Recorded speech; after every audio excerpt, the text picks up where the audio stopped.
찬송가 503장 부르고 토요일 아침 기도회 시작합니다. 찬송가 503장입니다. 세상 모두 사랑 없어. 찬송가 503장입니다.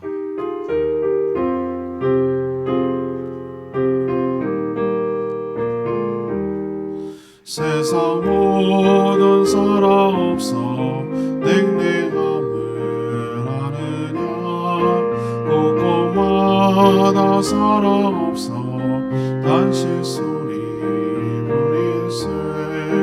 악을 썩게 만들고 모든 소망 이루는 사랑 얻기 위하여 서두르네 자만을. 사랑 없는 까닭에 사랑 없는 까닭에 사랑 얻기 위하여 서두르네 자만을. 곳곳마다 범민함을 사랑 없는 명고요. 측은하게 손을 펴서 사랑받기 원하네. 어떤 일에 거저와 근심 걱정 많으니 사랑 얻기 까닭에 서들 실망하도록. 사랑 없는 까닭에 사랑 없는 까닭에 사랑 없는 까닭에 서들 실망하도록. 어떤 사람 우상 앞에 목을 들고 있으며 어떤 사람 자연 앞에 사랑 요구하도다.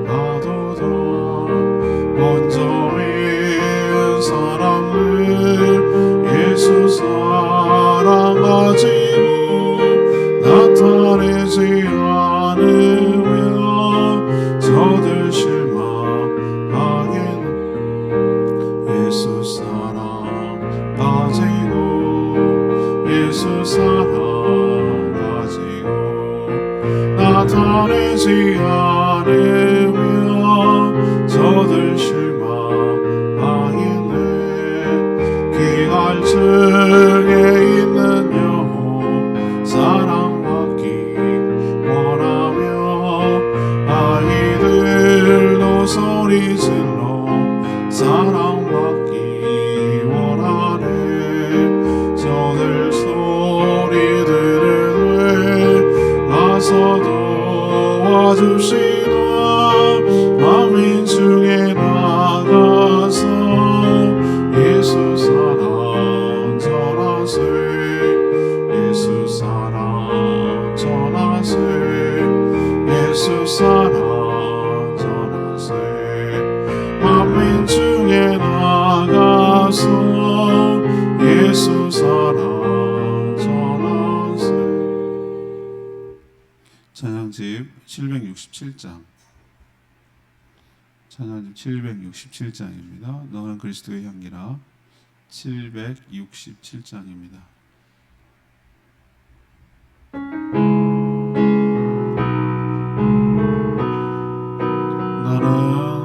나는 그리스도의 향기라.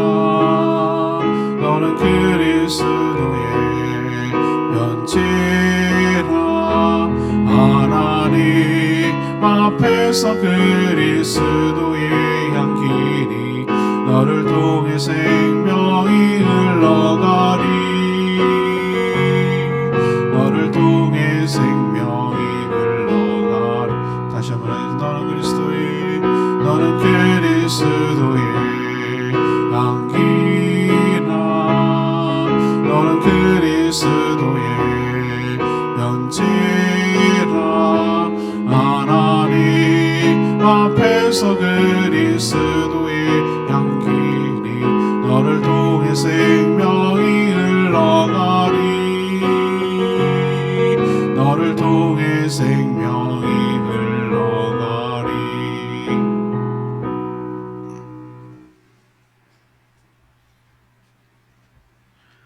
말씀 고린도후서 2장 12절에서 3장 6절까지 교독하겠습니다. 오늘은 9월 5일 토요일 아침입니다. 9월 5일자 본문 고린도후서 2장 12절에서 3장 6절입니다. 신약성경 288쪽입니다. 내가 그리스도의 복음을 위하여 드로아의 이름에 주 안에서 문이 내게 열렸을 때 내가 내 형제 디도를 만나지 못함으로 내 심령에 편하지 못하며 그들을 작별하고 마게도냐로 갔노라. 항상 우리를 그리스도 안에서 이기게 하시고 우리로 말미암아 각처에서 그리스도로 아는 냄새를 나타내시는 하나님께 감사하노라. 우리는 구원받은 자들에게나 망하는 자들에게나 하나님 앞에서 그리스도의 향기니 이 사람에게는 사망으로부터 사망에 이르는 냄새요 저 사람에게는 생명으로부터 생명에 이르는 냄새라. 누가 이 일을 감당하리요? 우리는 수많은 사람들처럼 하나님의 말씀을 혼잡하게 하지 아니하고 곧 순전한 하나님께 받은 것 같이 하나님 앞에서와 그리스도 안에서 말하노라. 우리가 다시 자천하기를 시작하겠느냐? 우리가 어찌 어떤 사람처럼 추천서를 너희에게 붙이거나 혹은 너희에게 받거나 할 필요가 있느냐? 너희는 우리의 편지라 우리 마음에 썼고 뭇 사람이 알고 있는 바라. 너희는 우리로 말미암아 나타난 그리스도의 편지니 이는 먹으로 쓴 것이 아니요 오직 살아계신 하나님의 영으로 쓴 것이며 또 돌판에 쓴 것이 아니요 오직 육의 마음판에 쓴 것이라. 우리가 그리스도로 말미암아 하나님을 향하여 이같이 확신이 있으니 우리가 무슨 일이든지 우리에게서 난 것 같이 스스로 만족할 것이 아니니 우리의 만족은 오직 하나님께로부터 나느니라. 그가 또한 우리를 새 언약의 일꾼 되기에 만족하게 하셨으니 율법 조문으로 하지 아니하고 오직 영으로 함이니 율법 조문은 죽이는 것이요 영은 살리는 것이니라. 아멘. 사도 바울은 드로아에서 고린도에 보냈던 디도를 만나지 못해 마게도냐, 유럽에 있는 도시 마게도냐로 옮겼습니다. 그가 가는 곳마다 복음을 전했습니다. 성도는 그리스도의 향기라고 말합니다. 믿는 자에게는 생명의 향기지만 복음을 거절하는 자에게는 죽음의 냄새이죠. 그는 순전함으로 복음을 전했습니다. 고린도 교회의 어떤 자는 사도 바울에게 추천서를 요구했으나 성도들이 바로 그리스도의 편지이며 추천서라고 말합니다. 하나님은 바울을 신약의 일꾼으로 세우시고 사용하셨습니다. 오늘 질문은 성도의 정체성, 아이덴티티, 성도의 정체성은 무엇입니까? 이것이 오늘의 질문입니다. 먼저 2장 12절에서 17절까지 말씀, 예수 그리스도의 향기입니다. 사도 바울은 눈물의 편지를 디도의 손에 들려서 고린도에 보냈고 지금 고린도 교회의 성도들이 어떻게 나올지 반응할지 또 그 결과가 어떤지 몹시 기다리고 있었습니다. 요즘은 전화 한 통이면 될 것을 아니면 이메일이라도 보내면 될 것을 옛날엔 그렇지 못하니까 사람이 사람으로 결국 전해줄 수밖에 없죠. 하지만 디도를 만나지 못했습니다. 아마 약속 장소가 트로이라고 하는 드로이였나 보죠. 그래서 드로아에서 복음의 문이 열렸다. 그러니까 뭔가 정착점이 생기고 거점이 생기고 그래서 복음을 활발하게 할 수 있는, 그래서 또 하나의 교회가 세워질 수 있는 기회가 열렸다는 뜻으로 보입니다. 그런데 그렇게 하지 않고 바다를 건너 유럽 쪽에 있는 마게도냐로 옮겼습니다. 고린도에서 드로아로 오기에는 멀고 육지로 걸어서 위로, 물론 한참 걸어 올라가야 되지만 올라가면 마게도냐가 나오기 때문에 거기로 가서 빨리 만나려고 했던 것이죠. 근데 저는 이상하게 그런 생각, 그러면 어떻게 옮겼다는 걸 알지? 이런 생각이 들기는 해요. 그런데 뭔가 방법이 있었겠죠. 사도 바울은 뭐라고 표현하냐면은 어디 가든지 성도는 그리스도를 아는 냄새를 풍기는 그리스도의 향기라고 오늘 설명을 합니다.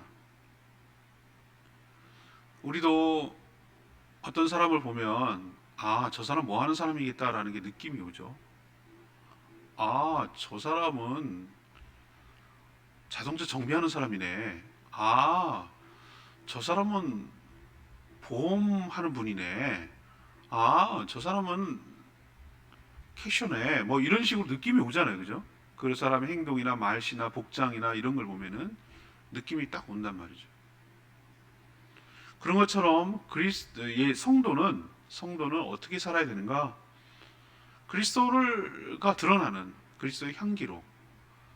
우리도 오늘 된장찌개 끓였네 이렇게 하면은 된장찌개 냄새가 나니까, 그죠? 그런 것처럼 그리스도의 향기라고 설명을 합니다. 성도가 전하는 복음은 구원받는 자에게는 어떤 것이죠? 생명을 살리는 생명의 향기가 되겠지만, 하나님의 심판으로 죽을 자에게는 사망에 이르는 냄새인 것이죠.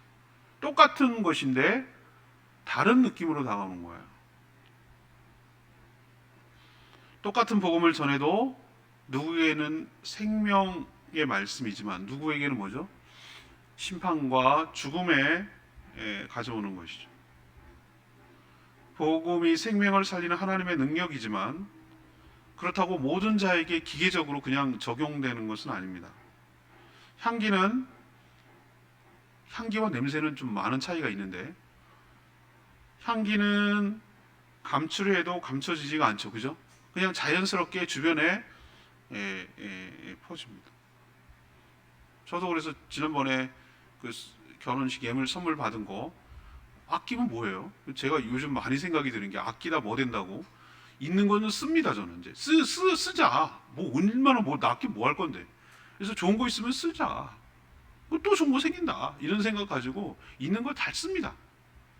그거 뭐 아낀다 아무 소용 없는 거예요. 그냥 잘 쓰고 그걸 좋은 거면 되는 거예요. 제가 향을 좋아하고 꽃 향기나 이런 걸 너무너무 좋아하는데, 갔다가 이렇게 사무실에 갔다가 이렇게 하나씩 뿌려놓으면은 오래 갑니다. 며칠 갑니다. 이것이 바로 성도의 삶이어야 된다는 거예요. 저 사람 보면 예수의 냄새가 나. 저 사람을 보면은 티가 나. 감추려 해도 감출 수가 없어.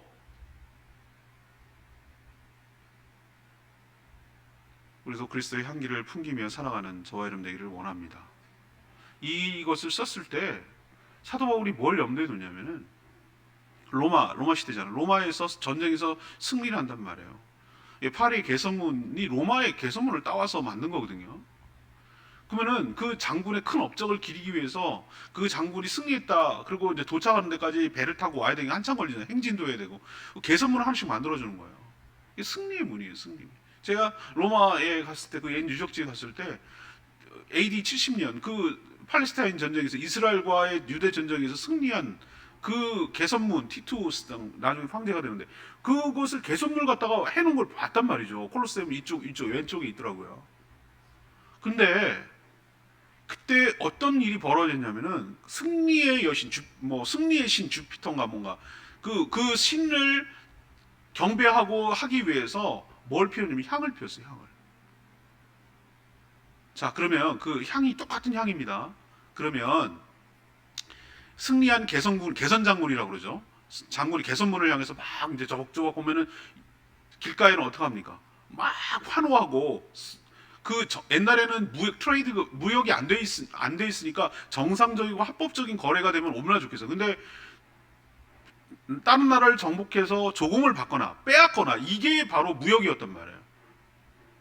그러면 전쟁에서 승리한다는 얘기는 자기들이 먹을 것이나 여러 가지 물자가 풍부해진다는 걸 의미하기 때문에 경기가 좋아지는 거예요. 그러니까 자기가 또 군인들 가족이나 이것은 혜택을 받잖아요. 여러 가지 상금을 받거나 뭘 받잖아요. 그러니까 이 승리를 했다라는 게 기분이 좋은 거예요. 기쁜 거예요.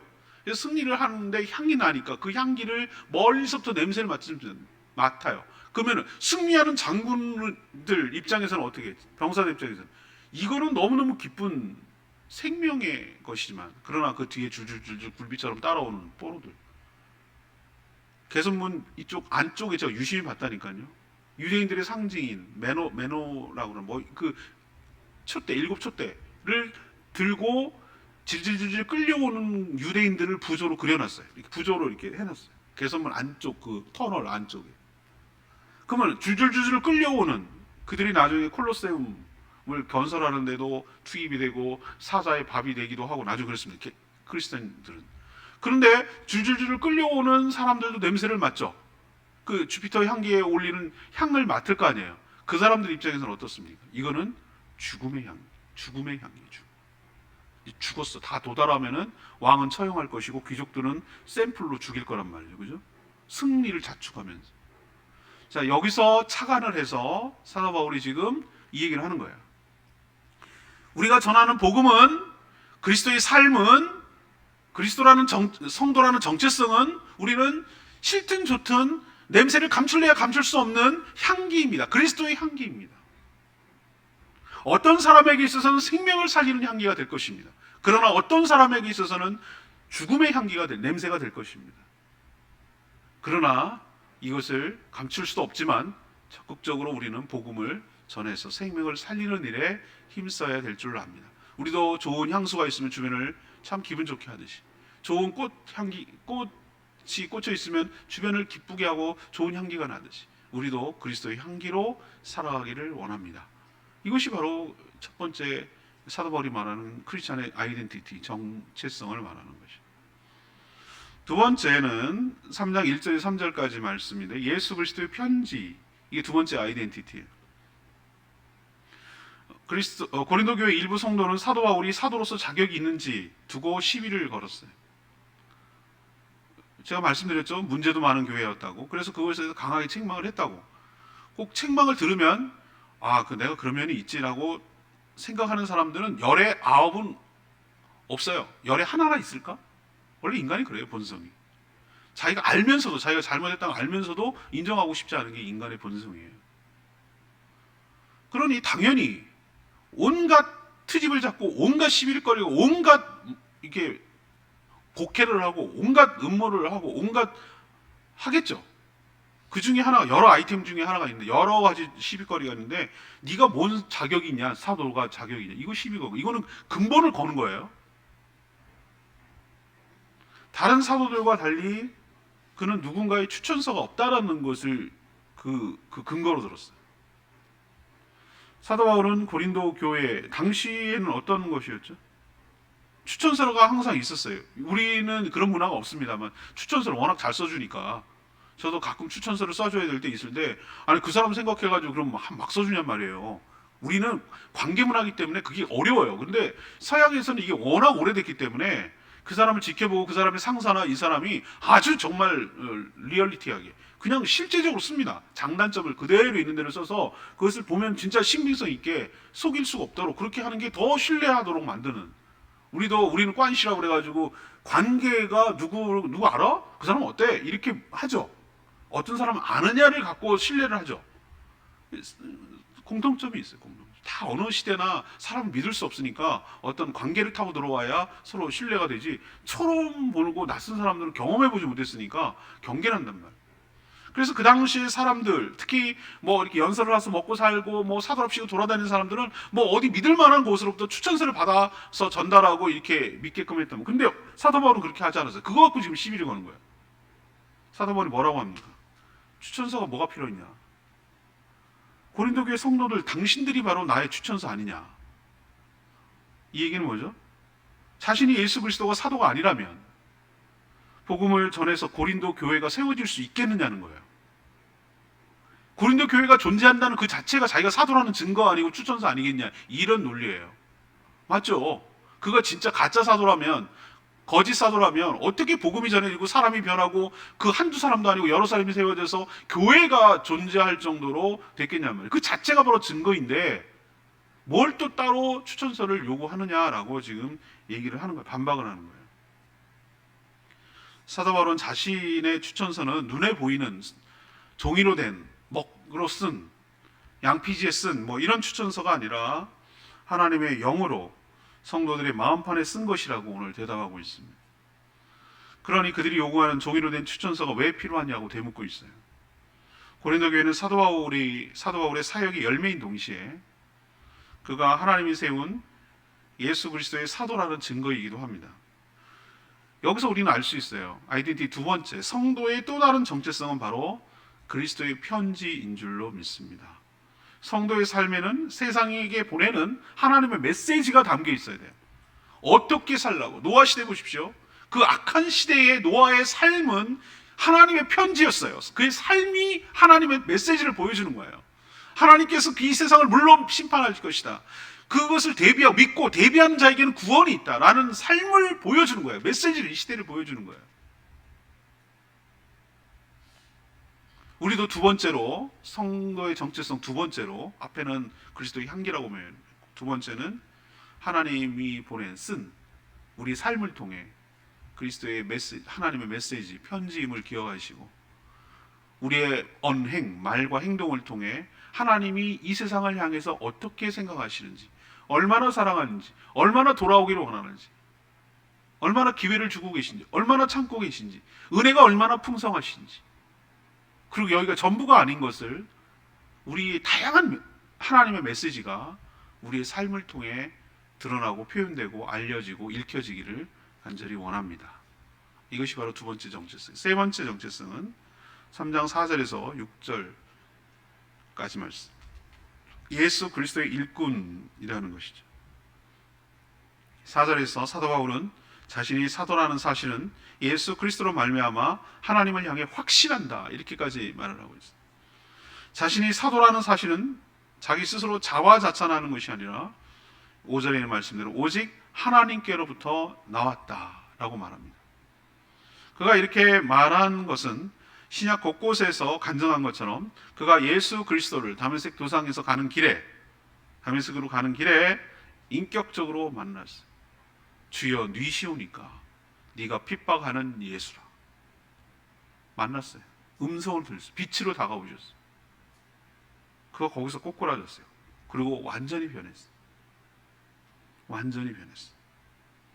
그는 하나님께서 예수 그리스도를 전하는 사도, 특히 이방인들에게 복음을 전하는 사도로 택하여 불러 세웠음을 나중에 알려주셨어요.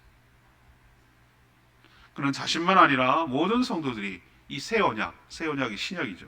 신약의 일꾼으로 세워졌다고 말합니다. 이것은 율법에 따른 것이 아니라 오직 성령에 따른 것이다 라고 말하죠. 누구도 하나님의 일꾼으로서 자격이 있어서 하는 것은 아니에요. 그러나 하나님께서 우리에게 성령을 주셔서 하나님의 마지막 시대에 추수할 일꾼으로 삼아주시고 인정해 주시는 줄로 믿습니다. 일꾼은 누구의 지시를 받습니까? 주님의 지시를 받습니다. 누구의 힘에 의해서 합니까? 성령이 주시는 힘으로 감당할 줄로 압니다.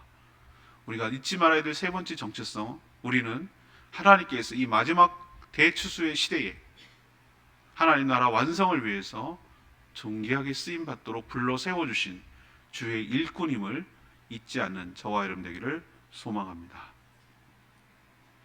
오늘 레마의 말씀이 2장 17절 말씀, 우리는 수많은 사람들처럼 하나님의 말씀을 혼잡하게 하지 아니하고 곧 순전함으로 하나님께 받은 것 같이 하나님 앞에서와 그리스도 안에서 말하노라. 당시 광장에서 우리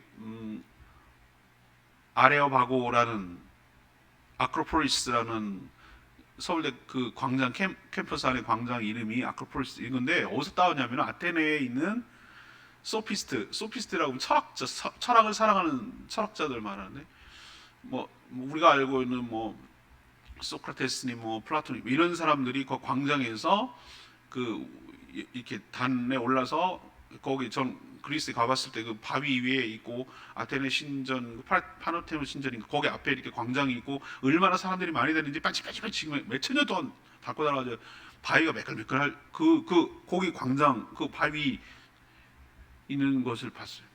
거기서 사람들이 뭐 하느냐, 당시에 화려한 화술로, 요즘도 왜 그 유튜브나 인터넷이나 뭐 이런 데서 보면은 뭐 김창욱 교수 같은 사람 얼마나 말 잘합니까? 뭐 그 사람이 특별한 재주 있습니까? 성악가 중에 노래는 못한다고 그러는 말 들어보면 막 혹 빠져요. 눈물 툭툭 흘리고. 김미경 씨 이런 사람들 얼마나 말 잘합니까? 그 사람들은 뭐 하고 먹고 사는 거죠? 어떻게 보면 뭐 컨텐츠지만 결국은 화려한 화술 뭐 이런 거 갖고 사람들을 감동하고 울리고 웃기고 막 어떻게 보면 개그맨도 마찬가지 아니에요? 다 그렇게 해서 먹고 사는 사람. 당시에는 철학자들이 그렇게 먹고 살았어. 화려한 화술로 막 대중들에게 연설을 하고 거기에 또 감동을 받는 사람이 이게 막 뭐 동전을 던지고 일종의 뭐 티켓인 것이죠. 요즘 우리는 합법적으로 티켓을 합니다만 그때는 그냥 거기다가 이렇게 무슨 뭐 길거리 연주한 버스킹하면 이렇게 뭐 주듯이 이렇게 살았단 말이에요. 그걸 의식해서일까요? 이 구절은 사도 바울이 자기가 어떻게 말씀을 대하는지에 대해서 지금 얘기하고 있는 거예요. 자신은 말씀을 재료로, 그러니까 말씀을 재료로 소스 해가지고 이거는 원재료고 여기다가 17절에 그런 표현을 썼잖아요.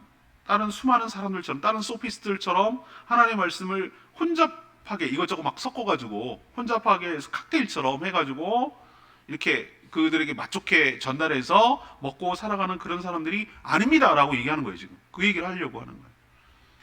그 말씀을 재료 이런저런 섞어서 사람들의 귀를 즐겁게 해서 팔고 다니는 그런 장사꾼이 아닙니다. 나는 이런 정체성을 지금 얘기하고 있는 거예요. 그는 하나님께 받은 그대로 하나님 말씀 앞에서 예수 그리스도 안에서 순전하게 하나님 말씀을 전달하는 자라고 고백을 하고 있어요. 이게 제가 왜 유독 기억이 나냐면은 신대원 시절에 이 구절 가지고 앞에 구절도 마찬가지고 이 구절 가지고 강의 리포트를 숙제를 내는 거여 가지고 이게 굉장히 기억이 많이 남아요. 이 구절을 의미가 뭐냐라는 것을 분해해서 쓰는 것이 리포트 숙제였어요. 지금 딱 이 시대가 우리에게 돌아와 왔어요. 제가 제일 싫어하는, 저도 설교 가끔 뭐 누구 거든 제일 싫어하는 스타일의 설교가 뭐냐면은 이렇게 어떤 본문을 얘기를 해요. 오늘 같이 읽었죠. 저랑 같이 이렇게 읽어놓고 본문과는 아무런 상관없어요. 아무런 상관이 없이 그냥 뭐 재미난 얘기도 하고 뭐 자기도 얘기도 하고 뭐 아주 뭐 감동적인 얘기도 하고 막 이래서 사람들이 막 웃었다가 울었다가 막 웃겼다가 막 너무 좋아하고 막 눈물을 흘렸다가 막 이러는 거야. 그러면은 도대체 그 폄하하는 건 아니지만 김창욱 교수나 김미경 교수가 그 사람들이 하는 거랑 뭐가 다르냔 말이에요.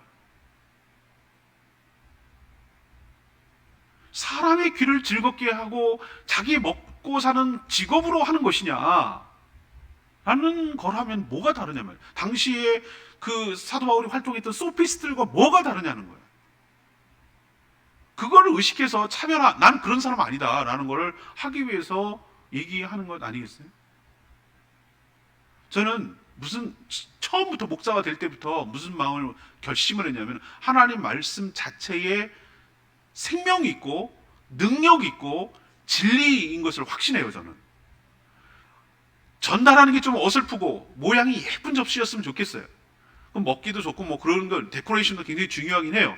그러나 깨끗하기만 하면 그릇이 뭐가 됐든 좀 투박하고 거칠고 좀 그래도 깨끗하기만 하면 거기에 담긴 내용이 중요합니다. 내용이 뭐가 담겨 있느냐, 사람을 살리는 생명의 음식이 담겨 있는 게 중요하지.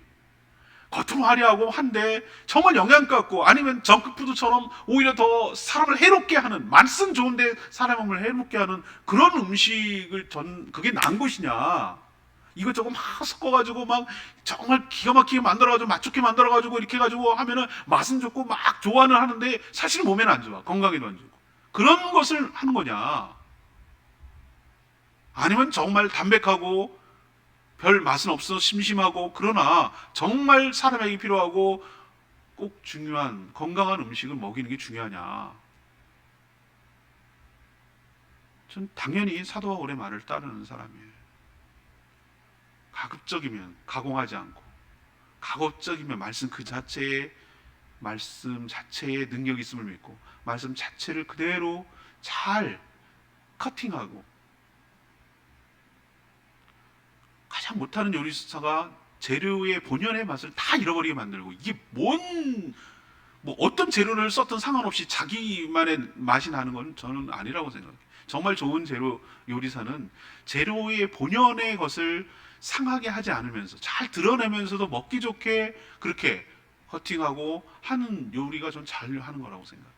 말씀 자체에 능력이 있는 줄 믿습니다. 전 이렇게 하기로 처음부터 작정했어요. 작정하고 결심했어요. 말씀에서 이탈하지 않으리라. 말씀 밖에서 얘기하지 않으리라. 지금은 복음 장사꾼 같은 사람들이 너무 많아져서 혼탁한 시대에 우리가 살고 있어요. 마치 아크로폴리스 광장에서 소피스트들처럼 말씀을 재료로만 사용할 뿐 자기식의 얘기를 하는 자들이 너무 많아요. 우리가 분별해야 될 줄 압니다. 두렵고 떨림으로 저는 전달해야 될 책임과 의무가 있는 줄로 압니다. 오늘 말씀도 주일 설교를 할까 막 굉장히 고민이 됐던 부분이기도 해요. 근데 우리의 정체성이 무엇입니까? 이런 거 했는데 저는 지금 항상 now and here 이 본문도 참 우리에게 중요하지만 지금 우리가 처한 현실과 지금 이 시대를 살아가는 사람들에게는 이 본문보다는 월요일 본문이 훨씬 더 크게 저는 와닿았어요. 위로하시는 하나님에 대해서 월요일 본문을 하고, 오늘 전 본문을 정리하면 성도의 그 아이덴티티, 정체성이 무엇으로 삼아야 됩니까? 우린 정체성에 따라 살아가게 돼 있거든요. 내가 누구냐에 따라서 살게 돼 있거든요. 세 가지 메타포, 은유로 얘기를 하는데, 첫 번째는 뭐라는 거죠? 그리스도의 향기라는 게, 향기, 냄새가 아니고 향기. 아, 저 사람 근처에 가면은 정말 예수 제대로 믿는 향기가 나요. 티가 나요. 라고 느끼는 것이 좋습니다. 냄새 아닙니다. 냄새가 나는 사람도 있어요. 아주 구역질 나고 저것 때문에 이런 식으로 생각하는 사람도 있어요. 그렇게 하면 안 되고, 내가 그리스도의 향기임을 잊지 말고 좋은 향기를 드러내는 저와 여러분 되기를 소망합니다. 두 번째는 그리스도의 편지예요. 편지라고. 우리도 무슨 내용을 읽을 때, 아, 그런 뜻이구나. 뭐 무슨 뭘 받을 때, 아, 이러라는 거구나. 라는 걸 알듯이. 우리의 삶이, 우리의 언행이 하나님이 이 세상을 향한, 안 믿는 사람들을 향한 편지예요, 편지. 아, 이거를 얘기하려는 거구나. 우리한테 이거를 보여주려는구나. 라는 거 하는 메시지예요, 메시지. 이거 유명하지 않습니까? 교보문고에 가면은 교보문고 겉면에 좋은 글귀를 항상 써요. 그게 이슈가 돼요, 늘. 꽃 같은 것도 시를 가끔 쓰잖아요. 자세히 봐야 예쁘다. 그 시도 거기서 써서 나온 유명해진 시예요. 너도 그렇다. 이 시 얼마나 유명합니다. 그런 것처럼 우리 자체가 하나님의 메시지인 것, 편지인 것 기억하시고 살아가기를 원합니다. 세 번째는 뭐죠? 우리가 그리스도의 하나님이 세워주신, 누가 뭐라든 간에 성경을 통하여 하나님이 세워주신 하나님의 일꾼인 줄로 믿습니다.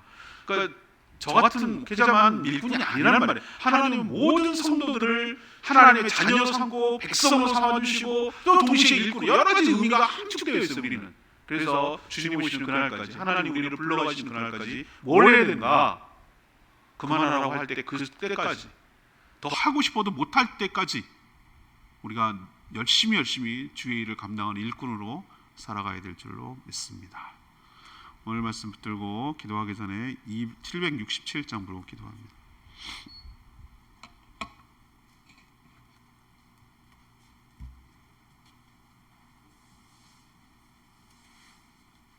찬양집 767장입니다. 너는 그리스도의 향기라. 767장입니다. 너는 그리스도의 향기라. 너는 그리스도의 편지라. 하나님 앞에서 그리스도의 향기니 너를 통해 생명이 흘러나리. 너를 통해 생명이 흘러나리. 맞습니다. 우리가 그리스도의 향기입니다. 우리를 편지입니다. 우리를 통해서 생명이 흘러가게 될 줄로 믿습니다. 우리를 통해서 하나님의 메시지가 이 세상을 향해 전달될 줄로 믿습니다. 우리가 이 사명을 온전히 감당하지 못하기 때문에, 향기가 아니라 냄새가 되어버렸기 때문에 우리가 이렇게 고통을 받고 있는 줄 모릅니다. 우리의 정체성이 무엇인지를 알고 다시 한번 그 정체성에 맞도록 합당하게 살아갈 때 하나님께서 우리를 통해서 영광 받으시고 우리가 존귀한 존재로 다시 거듭나게 될 줄로 믿습니다. 그렇게 살도록 해달라고 주여 외치며 기도합니다. 주여 하나님, 너는 그리스도의 향기라. 너는 그리스도의 편지라. 하나님 앞에서 그리스도의 향기니 너를 통해 생명이 흘러가리. 너를 통해 생명이 흘러가리.